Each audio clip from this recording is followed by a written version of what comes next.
Some have been living in Kenya for more than 2 decades, but the signing of this document has effectively sealed their fate.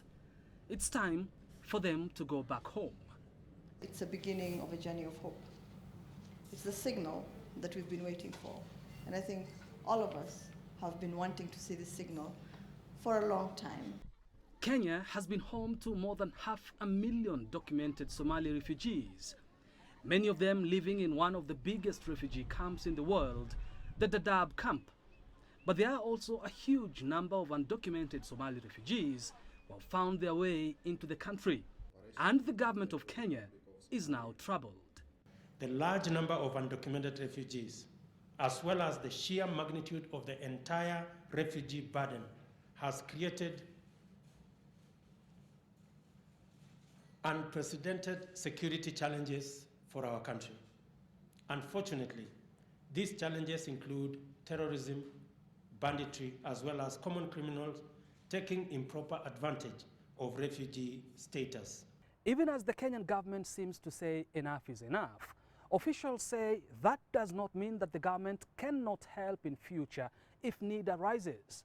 But for now, though, the exercise is seen as one of the possible ways that could help in the fight against terrorism in the region. The security of this country is paramount for the stability of the region, and therefore we will undertake everything possible to make sure that we do not have those who are supposed to be in camps residing in the communities. Some of the refugees are said to have sneaked into the country illegally, others believed to be associated with terrorist organizations such as the Al-Shabaab, while others said to be smuggling light weapons into the country. The Somali government, however, says it is ready to receive its citizens back home. Terrorism still remains a major threat to our region. The Federal Republic of Somalia is committed in creating conditions that will allow for the safe and dignified voluntary repatriation of the Somali refugees in Kenya and other neighboring countries.